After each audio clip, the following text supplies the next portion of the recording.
Bonjour, Eric Gibaud, ergibaud.com. Aujourd'hui, je vais te parler d'un objectif de cet artisan, le 27 mm 2.8. Tu vois, il est petit, assez compact et tout ça. Donc, je vais te raconter tout ça en détail. Mais avant, un petit point sur mon sponsor, Arvia École de Photographie.com, qui permet de te former à la photographie. Je t'explique tout en fin de vidéo. 2 points importants. Le premier, si tu voulais te former à la retraite et profiter de ton CPF, le compte personnel de formation. N'oublie surtout pas de t'inscrire avant de partir à la retraite, parce qu'une fois à la retraite, on ne peut plus s'inscrire par CPF. Par contre, oui, on peut faire la formation si on s'est inscrit avant de partir. Deuxième point, dire que sur ton CPF, contrairement à ce que certains pensent ou disent ou commentent, eh bien, il n'y a que 100 € à rajouter depuis que la loi est appliquée depuis le 1er mai 2024. Sauf les demandeurs d'emploi qui n'ont pas payé cette somme. Mais je raconte tout ça en fin de vidéo. Je te laisse leur téléphone qui est gratuit. C'est sympa quand tu appelles, le dire c'est de ma part. Le email, le site web et aussi un lien vers leur forum photo qui est en français, qui est gratuit. Je t'invite à t'y inscrire et participer.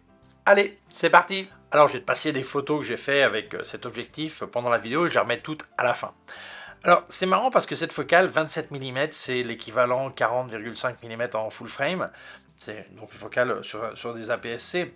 Eh bien, c'est une focale qui a l'air un petit peu magique. J'ai toujours vu des gens qui sont « Ah, le 27 mm, waouh !» ou alors quand ils sont en full frame « Oh, le 40 mm !» Je ne sais pas pourquoi, c'est peut-être parce qu'en fait, on dit souvent que 50 mm c'est l'équivalent de la vision humaine, mais en fait, c'est pas complètement vrai. En fait, on a une vision de 180 degrés, simplement la vision nette, et la vision extrêmement nette est encore plus étroite. Mais dans l'ensemble, c'est vrai qu'on a cette tendance, quand on regarde et quand on lève le viseur sur un 40 mm, on a l'impression de voir la même chose. Il n'y a pas de déformation, c'est à peu près ce qu'on voyait, tu vois. Et donc, je pense que c'est pour ça qu'il y a un petit peu cet intérêt pour cette focale. Alors, il existe en 3 montures, Fujifilm X, Nikon Z et Sony E. Moi, je l'ai essayé sur un Fujifilm X-S20, sur le mien. Et donc, pour te dire, ça fait un angle de 55 degrés sur APS-C. La construction est superbe. C'est complètement métallique, sauf le bouchon qui, lui, est plastique. Et c'est autofocus, donc tu verras les contacts et tout ça. Mais n'oublie pas ici, tu as un petit bouchon en caoutchouc, parce que là tu as un contact, tu as un connecteur USB-C pour pouvoir actualiser le firmware. Il n'y a pas de bague de diaphragme. Bon, dans ce tarif, on ne peut pas pleurer non plus. Mais oui, il y a une bague de mise au point manuelle si tu veux faire la mise au point manuellement. Alors, évidemment, le diaphragme, tu peux le changer en touchant les boutons de la configuration, suivant la configuration de ton appareil photo. Mais la construction me semble vraiment superbe. D'ailleurs, même dès le départ, c'est bien que la boîte, c'est une vraie boîte en dur. Il y a même une petite poche pour le transporter, donc très bien. Parlons d'informations techniques. La construction, 6 éléments en 5 groupes. Le nombre de lamelles, seulement 6. Pourtant, je trouve que le flou est quand même assez crémeux, donc bon, ça va, voilà. La distance minimum de mise au point de 30 cm, donc c'est bien, tu peux t'approcher de ton sujet. J'aurais préféré plutôt 20 que 30 cm, mais ça reste quand même un truc qui est bien. Alors je te parlais donc du diaphragme, on parle de 2.8 jusqu'à f16. Alors c'est vrai, est-ce que ça peut manquer d'avoir une bague de diaphragme? Ça dépend ce que tu fais, beaucoup, c'est pas grave, ils préfèrent toucher les boutons, voilà. Enfin dans ce tarif, on va pas pleurer non plus pour un autofocus, à ce tarif-là, c'est que dalle. Alors, on parlait de l'autofocus, je trouve qu'il est rapide. C'est un système avec moteur STM, donc à step ça s'appelle. Et oui, il va très bien. Et il est compatible avec les détections. Alors ça dépend de l'appareil photo que tu as. Il ne va pas détecter des choses que ton appareil ne permet pas de détecter. Mais si tu as détection d'œil, de visage, d'oiseau, de chat, de train, de ça, il va le détecter aussi. Voilà, donc il n'y a eu aucun problème là-dessus. La taille est vraiment raisonnable. On parle de 67 mm de diamètre ici et 43 mm de profondeur pour un poids de 163 grammes. La taille du filtre est de 39 mm. Alors, comme tu vas observer, il n'y a pas de pare-soleil. Par contre, il y a un retrait important de la lentille frontale, ce qui fait que ça fait un petit peu comme si ça s'était un petit peu un pare-soleil. Est-ce suffisant? On va voir ça tout de suite. Et si on parle de l'utilité de ce genre d'objectif, normalement ça va s'utiliser pour du reportage, la photo de rue, un peu de paysage, la photo vacances, un petit peu à tout faire en fait. Mais ce qui est important, c'est de savoir la qualité optique.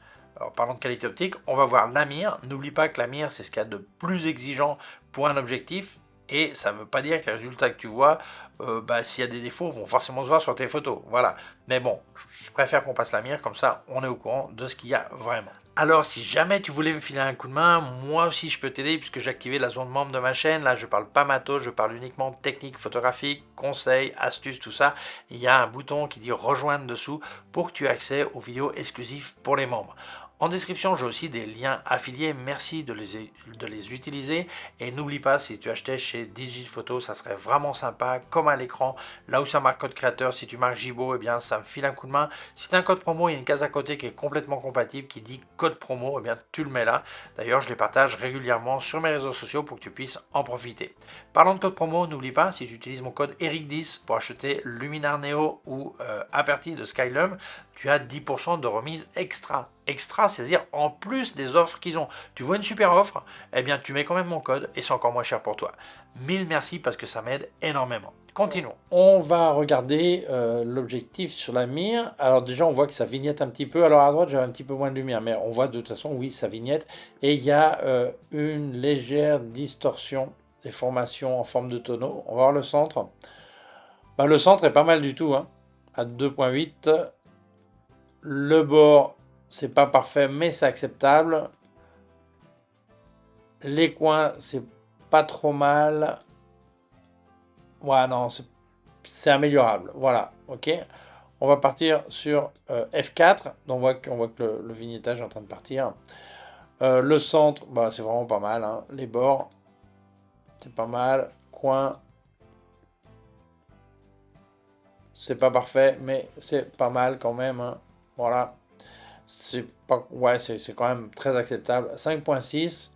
Le centre est nickel. Bord, nickel. Coin, c'est vraiment pas mal. Le supérieur est pas parfait. Peut-être un problème d'aliment d'appareil, mais je crois pas. Non, ouais, ça reste. Les coins sont pas parfaits, mais c'est pas mal quand même, hein. F8. Le centre est nickel, hein. Bord, vraiment bien. Coin, c'est bien, hein. On va partir sur F11. Alors c'est un petit peu plus sous-exposé, c'est pas grave. On voit un petit peu de diffraction qui commence à rentrer. Et il y a les bords qui commencent à fléchir un petit peu. Sur F16, évidemment, là, on voit que la diffraction est bien là, hein, donc on perd la netteté. On va vérifier la courbure de champ. Oui, pas la courbature. Je sais, une fois j'ai dit courbature et après les gens ils étaient il a dit courbature. Parce aussi bien en espagnol on dit curvatura, donc d'où l'erreur. Désolé. Là j'ai fait la mise au point sur le bord. On voit qu'il est net, hein, et le centre est pas mal aussi. Ça c'était à 2.8. Il y a peut-être un petit peu de courbure de champ, voilà, mais c'est pas énorme, voilà. C'est vraiment pas mal, hein, pour un objectif dans ce tarif, hein. Alors on revient tout de suite sur la qualité d'image, mais j'ai oublié de te dire, c'est complètement métallique. Ça, j'ai peut-être dit, je sais pas, c'est sauf le bouchon, voilà, donc c'est super. Et sur l'autofocus, j'ai parlé de l'autofocus qui va très bien, mais je t'ai parlé en photo. Si on parle en vidéo, l'autofocus va très bien aussi, simplement ça respire, ce qu'on appelle le focus breathing, c'est-à-dire que les bords de ton cadrage vont s'élargir ou se rétrécir en fonction de la mise au point qui est faite. Donc suivant le type de vidéo que tu fais, ça va être un problème ou pas. Par exemple, là, si je me filmais avec ça, ça se verrait pas, j'ai un fond qui est lisse, la mise au point va être tout le temps sur moi et c'est bon. Par contre, si tu as des sujets qui se déplacent dans la profondeur, eh bien ça va faire que ton cadrage va changer. Donc ça peut être un problème. Mais bon, pour ce tarif, on ne peut pas pleurer non plus. Alors, je parle du tarif. Non, je dis pas les prix en vidéo, mais bon, je le dis quand même, il changera peut-être après, je sais pas. Il ne coûte que 129 $. C'est-à-dire que à peu près l'équivalent en euros. Donc, ça me semble vraiment pas cher pour la construction et tout ça. Mais revenons sur la qualité optique. Bon, on a vu la cible. À part ça, je vois deux trucs. Un, il y a un petit peu d'aberration chromatique, mais c'est vraiment minime. Et deux, chose qui n'est pas minime, c'est le flare. Le flare, c'est pas un petit rayon comme ça, c'est carrément une invasion de lumière. Donc, ça serait peut-être bien de mettre un pare-soleil dessus. Problème, il n'y a pas de baïonnette de pare-soleil. Il faudrait que tu visses le pare-soleil sur le filetage de filtre ou sur le filtre lui-même qui serait là, donc un petit pare-soleil qui se mettrait là. Est-ce que ça va améliorer beaucoup? Je sais pas. Souvent, c'est plus rapide de mettre sa main comme ça, en fait. Ouais, ça va aussi vite. Mais on constate que le flair, c'est pas un truc léger, c'est vraiment une invasion de lumière. Est-ce que c'est un problème? Si t'en veux pas, oui, c'est un problème. Mais si t'aimes le flair, peut-être que ce flair te plaît. Et dans ce cas-là, il sera bienvenu. Mais je te dis sincèrement, en faisant la promenade avec l'appareil, faisant des photos un peu dans toutes les situations, il a vraiment fallu que je cherche à viser vers le soleil pour avoir ce flair. Sinon, dans les autres photos, il n'y a même pas une perte de contraste ni rien. C'est vraiment quand il y a une rentrée de lumière directe que là, ça va, là, ça s'écroule et il y a une rentrée de lumière. Mais sinon, j'ai pas vraiment eu de problème dans une utilisation normale. Alors oui, c'est vrai, si ta spécialité c'est faire des photos avec une lumière rasante, là, rasante ou rentrant directement dans l'objectif, là, ça va être un problème. Voilà. En général, ce qu'on observe, c'est que cet objectif, à partir de f.4, 5.6, tout s'améliore. Le vignettage qui est un petit peu léger, le flair, c'est pareil, à pleine ouverture, il y a plus de flair que si tu es fermé. Donc je pense que cet objectif, même s'il offre 2.8, si tu utilises à f4, 5.6, f8, nickel, ça va super bien. Donc pour un truc à tout faire, c'est vraiment, ça me semble, oui, que le résultat, on peut pas se plaindre. Sincèrement, pour ce tarif, que veux-tu demander de plus? Même la distorsion, oui, on la voit sur la cible, mais regarde, les photos que j'ai fait de la mer, évidemment, j'ai pas mis la mer juste sur le centre, parce que dans ce cas-là, évidemment, il n'y aura pas de distorsion, mais c'est un petit peu plus bas, on voit pas non plus une déformation, on se rend pas compte, tu vois. Donc, je pense que cet objectif donne des résultats qui me semblent vraiment excellents pour ce tarif. Alors, je pense que c'est super qu'il y ait ce genre d'objectif, parce qu'il y a beaucoup de gens qui ou veulent avoir un budget restreint pour des raisons d'argent ou pour des raisons de choix, et c'est bien qu'il y ait des objectifs qui donnent ce niveau de qualité, de construction, tout ça, à ce tarif-là. Et il y a d'autres, c'est pas une question de tarif, simplement qu'ils n'utilisent pas souvent. Donc ils disent, non, moi, normalement je suis toujours au téléobjectif et tout, mais c'est vrai, quand je pars en voyage, un petit objectif à tout faire, ça serait bien d'avoir un 27 mm. Et bien voilà, ça c'est complètement recommandable.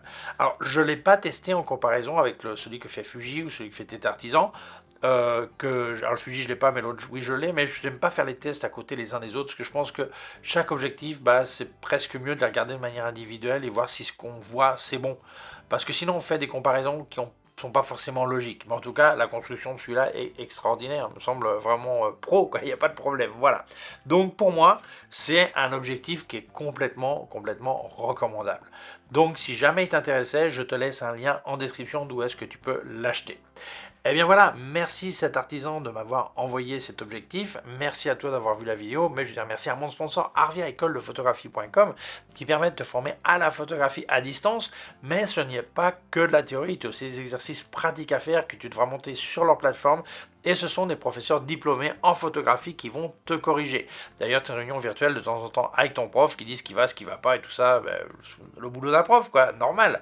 Et ils ont 6 types de formations, depuis devenir amateur averti, comme on dit, jusqu'à professionnel. Les formations durent entre 8 et 12 mois et tu vas passer 10-12 heures par semaine. Alors certains passent 8, certains passent 15, ça dépend de l'avancement de la formation, ça dépend de tes connaissances au départ, mais enfin, ce qui est logique. Mais le mieux, c'est que tu appelles Arvia. Tu leur exposes tes intentions de formation, ils te diront quelle est la formation qui correspond le plus à tes choix, tes envies, tes besoins. Donc c'est aussi simple que ça. Ils te parleront aussi des tarifs. Mais moi, je vais te parler du financement. Alors, il y a une première manière qui est super élégante, ça veut dire, ça se dit autofinancement. Toi, tu penses que tu te prends pour un banquier, mais en fait, ça veut dire que, comme 3 quarts des choses qu'on fait, on a l'argent, on paye. Voilà, c'est aussi simple que ça. Autre possibilité, c'est le CPF, compte personnel de formation. Chaque année de travail en France, tu as un petit véhicule qui s'accumule et un jour tu peux l'utiliser pour te former. Alors il y a certaines conditions.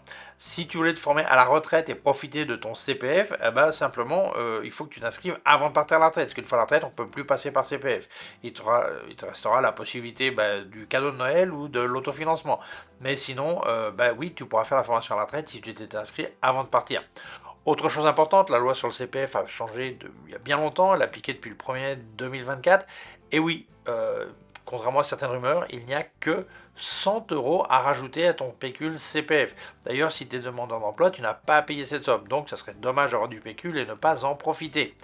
Parlant de demandeur d'emploi, tu peux aussi parler avec ton conseiller chez France Travail. Alors, je te souhaite de trouver du travail qui te plaise et bien rémunéré, mais parle avec ton conseiller chez France Travail, tu lui expliques un petit peu tes intentions de reconversion vers la photo, tu lui parles d'Arvia et t'expliquera comment faire un financement ou un cofinancement.